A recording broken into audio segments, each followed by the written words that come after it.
Hey guys, I'm Mike Saavedra. You're watching Ride BMX, and I'm going to teach you how to do a cannonball. A good place to start when learning this trick would be with nothings. It gives you a fairly good idea of what this trick's going to feel like. When trying this trick, it's good to approach the jump with a little bit of extra speed. I find that it helps you really float the trick and gives you just a little bit of extra time. First things first, after you've compressed the lip and really tried to pop it for all it's worth, as you're on your way up, you really want to try to let your body go weightless as to not really interfere with the direction of the bike. And then at this point, you want to start sliding your hands off and your feet at the same time. Maybe to start with, don't try to push the bars away from you. Just let go of the bars and reach down for the seat as you take your feet off. And then as you can progress with it, you can start to push the bars away from you a little bit further each time, and that'll start to drop the nose. As soon as you let go of those bars and those pedals, I look down for my seat, and then I grab the nose of my seat with both hands and give it a nice tug back. Just give the bike a nice even tug back. I think that might be an important thing to remember.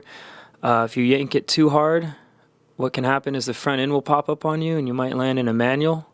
Give it a nice even yank back. Watch the bars. As soon as your hands are on the bars, check the pedals. Lean forward a little bit so you come in for a nice clean nosedive landing. There's a few different ways to do it. I prefer the method of letting the bike shoot out from underneath you in the air, kind of throwing the bike forward and just catching the seat as it wants to pass by, and then using the leverage of the seat to yank the bike back to you and just making sure you don't overshoot the bars.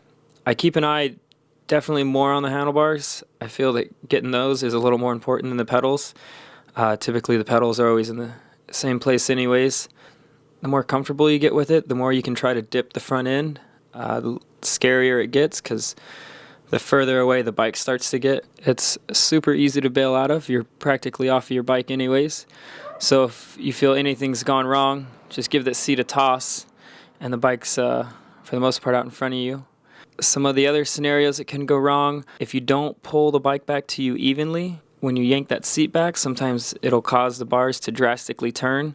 If you can get off, that's probably your best bet. When you're first learning this trick, if you're not throwing the bars out in front of you and you're just reaching down and grabbing the seat, you really want to make sure you keep your center of weight forward because you don't want to end up coming in on your back wheel and looping out. As you start to throw the bars forward, though, this will help with that issue, and your weight should be fairly centered anyways on your way in. The best advice for this trick is just confidence.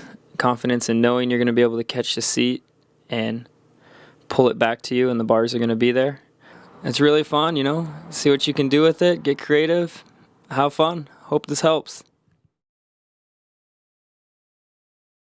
Little word of warning trying this trick in the foam pit. Make sure you get back to the grips because about 5 years ago when I tried one, I about knocked my front teeth out on the crossbar, missing the grips. Bad idea.